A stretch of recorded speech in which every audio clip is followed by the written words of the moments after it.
Fala produtor, tudo certinho? Eu espero que você esteja fazendo boas produções. Mas bom, vamos lá, que hoje o assunto é masterização. Mais especificamente, a famosa guerra do loudness, do volume e do volume percebido. Porque para início de conversa, produtor, cuidado para não confundir o volume que o seu medidor de pico acusa com o volume percebido. E o que isso quer dizer exatamente? Quer dizer o seguinte: primeiro, que o seu medidor de pico não é tudo no processo de masterização, porque a gente percebe que uma música está alta quando ela tem uma média de volume mais alta, e isso o medidor de pico não diz pra gente, ok? E segundo, que uma música pode ter uma média de volume alta e a gente não perceber ela como uma música, como uma master alta. A gente já vai ver por que isso pode acontecer. Então vamos lá, que eu vou abrir aqui a plataforma para te ensinar alguns recursos para você aplicar e ser bem sucedido na tal guerra do loudness, beleza? Vamos lá. Galera, antes de mais nada, vocês precisam entender que o ouvido humano reage de forma diferente para cada região de frequência e intensidade do som. Não vou entrar em detalhes aqui, tá? Mas é essencial que vocês saibam que abaixo aí da região médio-grave, principalmente da região grave, na verdade abaixo aí de 200 Hz, o nosso ouvido tende a perceber cada vez menos as frequências. Assim como entre 1500 e 6000 Hz, a gente tem bastante sensibilidade auditiva, ok?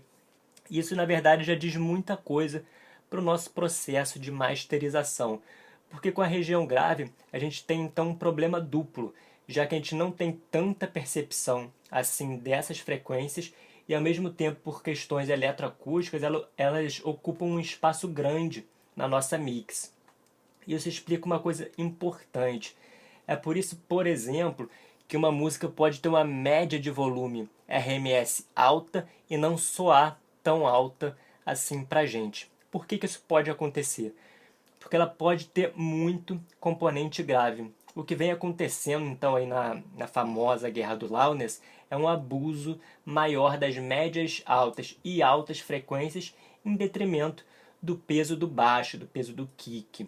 Isso é ruim? Não necessariamente, são os padrões que estão aí e a gente tem que estar atento a isso para fazer sempre o melhor trabalho possível, certo? Então tá, pessoal. Como agora a gente já sabe que a região grave ocupa um espaço maior na nossa mix, eu vou te ensinar aqui alguns recursos que você pode lançar a mão para uma master com mais volume.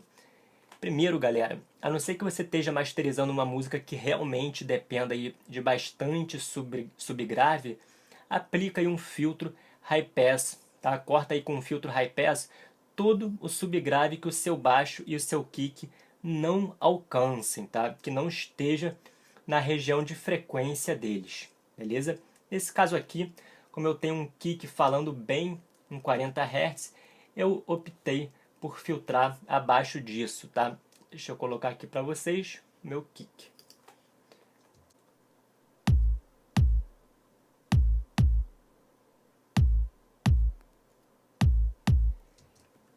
Então, eu sei que esse kick tem um punch ali em 40 Hz. Se você não tem certeza com o seu baixo ou seu kick, joga eles aí no analisador de espectro, tá?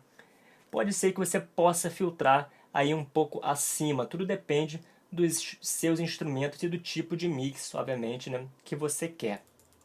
Aqui, como eu falei, eu filtrei abaixo de 40 Hz, vou mostrar aqui para vocês, tá? Então aqui, usei aqui um filtro high pass, bem cortante, na verdade, né? Em 35 Hz. Então estou cortando todos os componentes graves que eu tenho certeza que não são aplicáveis aqui para a minha master, tá? Ok, pessoal, então com isso a gente já limpa todos os componentes graves indesejáveis e que podiam estar roubando espaço na nossa master, certo? Seguindo aqui com a região grave ainda, eu particularmente gosto de centralizar tudo abaixo de 150 Hz. Às vezes um pouco abaixo disso, mas de modo geral, o que é abaixo de 150 Hz eu coloco no centro. E por que eu faço isso? Na verdade, isso é uma coisa que vem lá do vinil, tá? Mas, bom, isso não vem ao caso agora. O fato é que eu centralizo essa região por dois motivos. Primeiro, porque assim eu distribuo o peso do baixo igualmente entre os monitores. Não se esqueça, galera, de que quando uma track está no centro, é porque as suas caixas estão reproduzindo essa track em igual intensidade. Da mesma maneira o baixo, quando eu centralizo ele, eu asseguro que ele está sendo distribuído de forma equivalente entre os meus monitores. Tá? E isso tem uma consequência boa também, porque se você deixar ele muito para um dos lados, ele pode desequilibrar a sua mix, principalmente se ela for para ser tocada num clube ou em algum evento. E por que isso pode acontecer? Porque as caixas são distribuídas em espaços diferentes, então você pode escutar mais o baixo em um lugar e menos em outro, que pode ser prejudicial para movimentar a galera. Porque não se esqueça, né? O baixo é quem tira a galera do chão. O ser humano reage com o corpo às frequências graves, enquanto que com o intelecto, com a mente, né, a gente reage mais às frequências agudas, tá? Então deixa eu mostrar aqui para vocês como eu centralizo os meus graves. Eu uso ou o Brainworks BXXL, tá? Que é um plugin essencialmente de masterização, ou eu uso o Ozone da Isotope. Nesse caso aqui eu usei o Ozone, tá? O Stereo Imaging dele. Repara que ele é dividido, deixa eu mostrar aqui para vocês. Repara que ele é dividido em 4 bandas para você espalhar o seu sinal, dando essa imagem estéreo ou centralizar ele. Aqui, ó, primeira banda, segunda, terceira e quarta. Aqui você escolhe a região de frequência que você quer processar o seu sinal e aqui você regula o quanto você quer expandir ou centralizá-lo. Quanto mais você sobe o fader, mais você expande ele, e quanto mais você desce, mais você centraliza. Como vocês podem ver aqui, até os meus 150 Hz eu coloquei tudo no centro, certo? Então fui ajustando aqui o crossover para ver exatamente que região que eu precisava centralizar. Tá? Como eu falei aí, a maior parte das vezes que eu centralizo os graves, eu faço abaixo de 150 Hz, ok? Deixa eu solar aqui eles para você ver do que eu estou falando.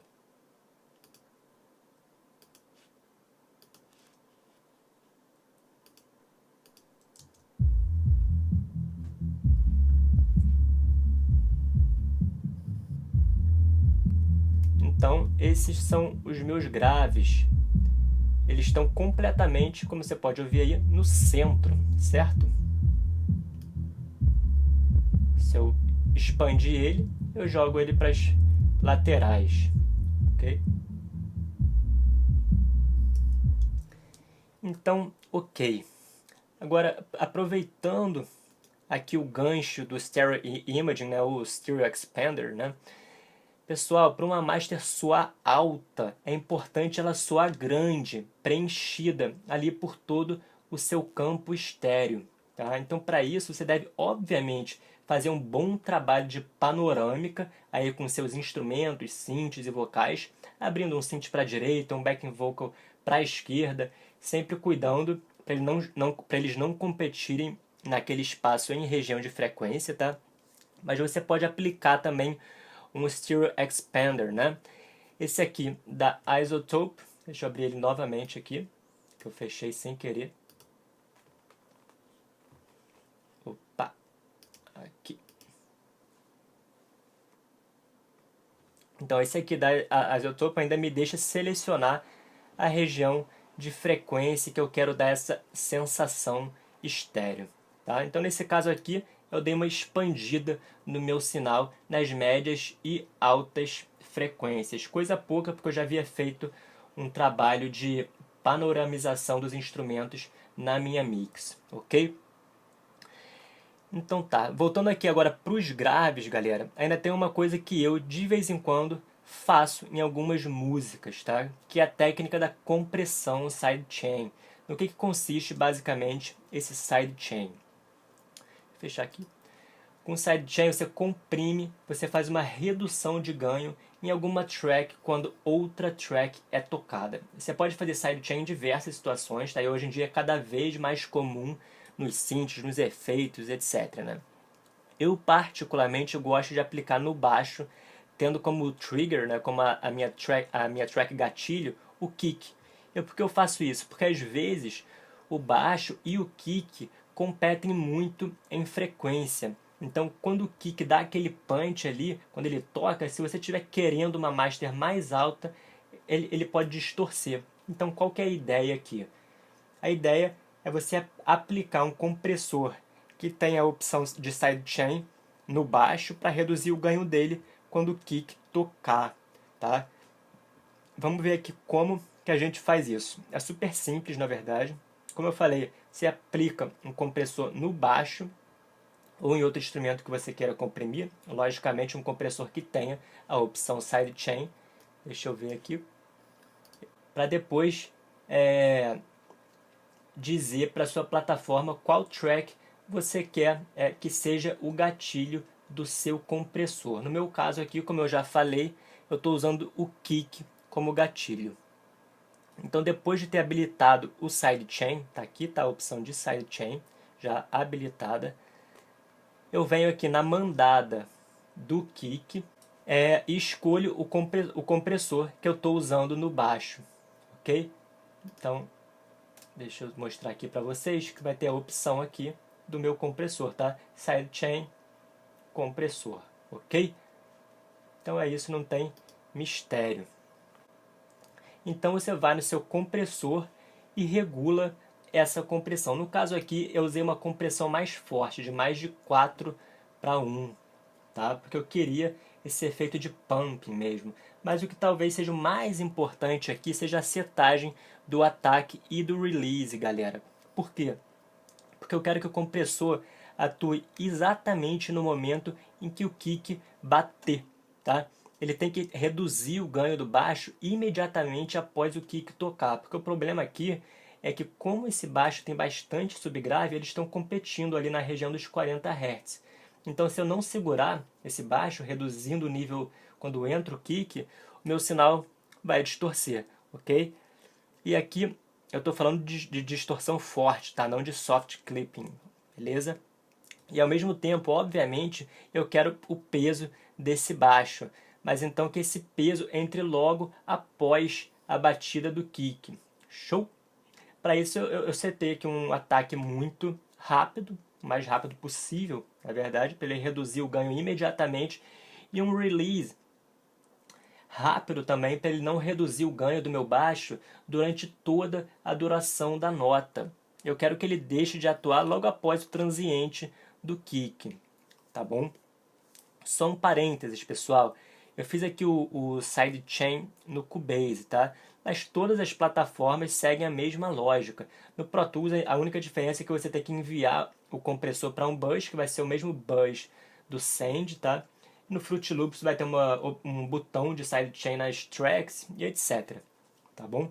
Mas não se esqueçam, isso aqui, a setagem do ataque e do release é muito importante aqui para o seu sidechain. Só recapitulando aqui, eu escolhi um ataque rápido para ele atuar imediatamente após o transiente do kick e segurar, aí reduzir o ganho imediatamente após o ataque, reduzir o ganho do baixo imediatamente após, tá? E um release mais para rápido também, porque eu não quero que ele reduza o ganho desse baixo durante toda a duração da nota dele. Eu quero só aquele pouquinho inicial ali, beleza? Porque eu quero o peso, eu quero ouvir e sentir o peso do meu baixo durante a nota. Durante as notas, na verdade, né?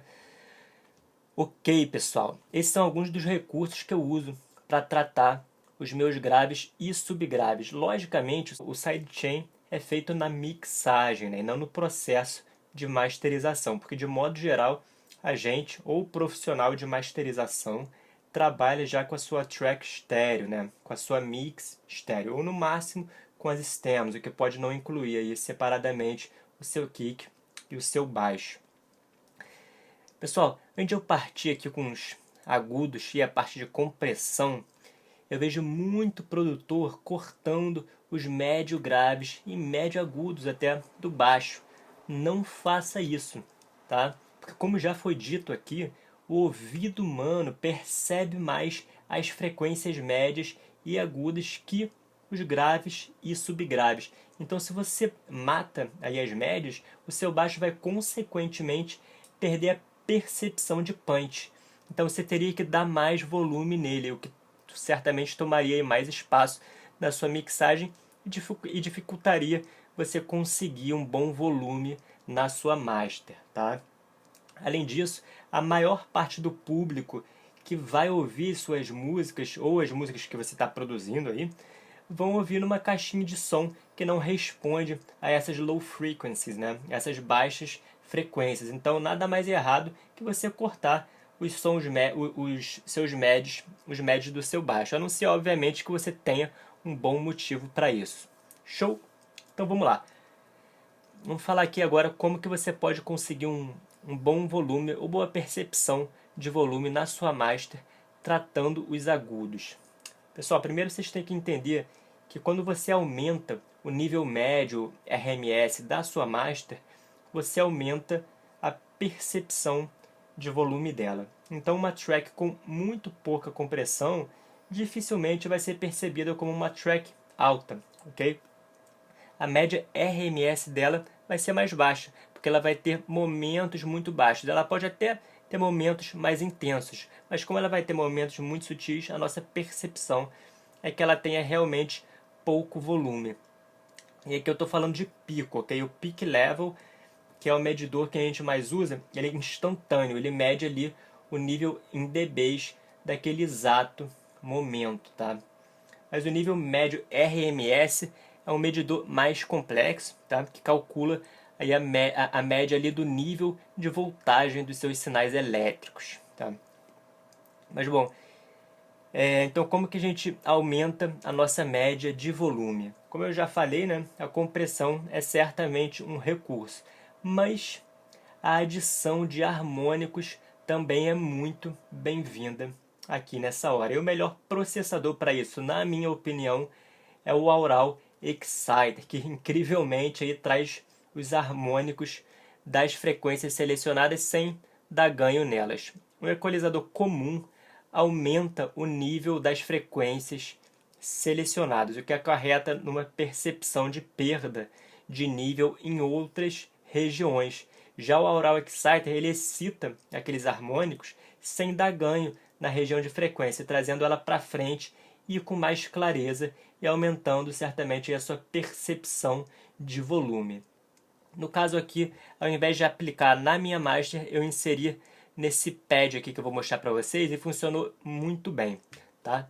Deixa eu fechar aqui para mostrar para vocês.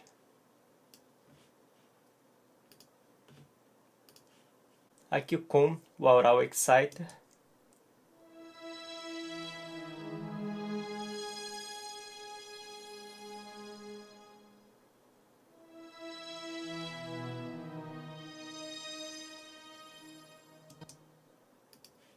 E agora sem ele.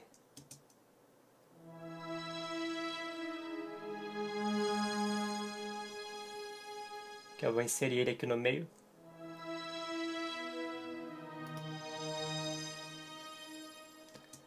Ok? Certamente é notável aí essa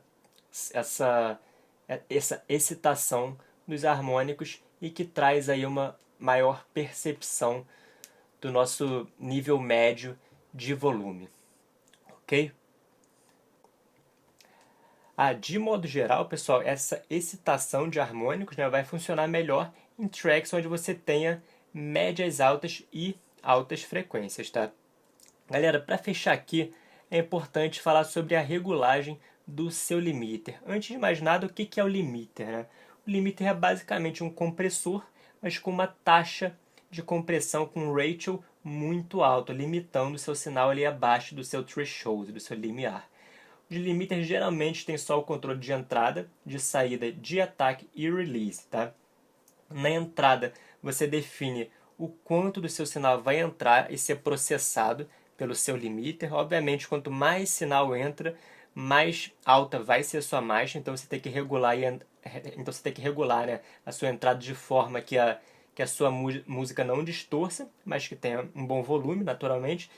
Na saída, é sempre recomendável setar o seu limiter um pouco abaixo de 0 aí, para dar um headroom para os filtros dos MP3, né? E evitar qualquer clipping digital. Eu geralmente deixo o meu em menos 0.1. Deixa eu mostrar aqui para vocês.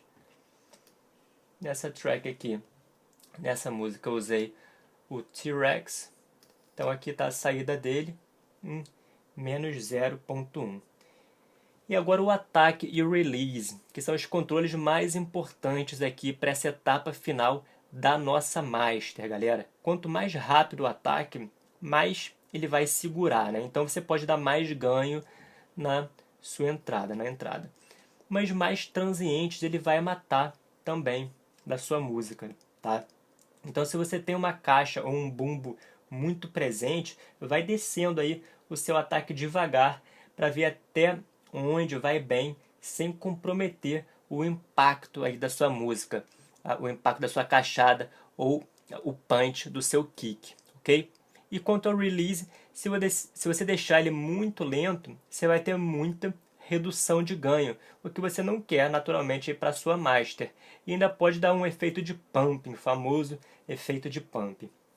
Agora, se você deixar ele muito rápido, o seu sinal pode começar a clipar, né? Então vai regulando ele de forma que seu sinal não clipe e que você tenha um bom volume percebido na sua master. No meu caso aqui, como eu tenho uma caixa eu quis uma caixa bem poderosa, né? Eu deixei o ataque bem mais lento do que eu deixo geralmente, para liberar o transiente dela, tá? E o release um pouco mais para rápido, mas evitando aí distorções indesejadas. Show? Então eu vou colocar aqui uns 40 segundos, não sei, 1 minuto, dessa música que eu fiz para um jogo de celular, tá? E que eu usei para dar essa aula aqui para vocês, pessoal. Obviamente, se tratando de um jogo de celular, ela não precisa estar modulando tão lá em cima, né? Mas bom, consegui um bom volume, um volume bem satisfatório e mantendo a expressividade dinâmica dela, ok? Então segue ela aí.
Bom, produtor, eu espero que eu tenha te ajudado com esse vídeo e aberto aí seus horizontes para uma master mais alta. Mas, por favor, tenha em mente que se você estiver produzindo um disco ou um trabalho mais sério, que um profissional de masterização é sempre o melhor caminho, ok? Bom, se você gostou, dá um curtir aí, compartilha com seus amigos, deixa seu comentário também, legal? Então valeu, um grande abraço, tudo de bom, tchau, tchau!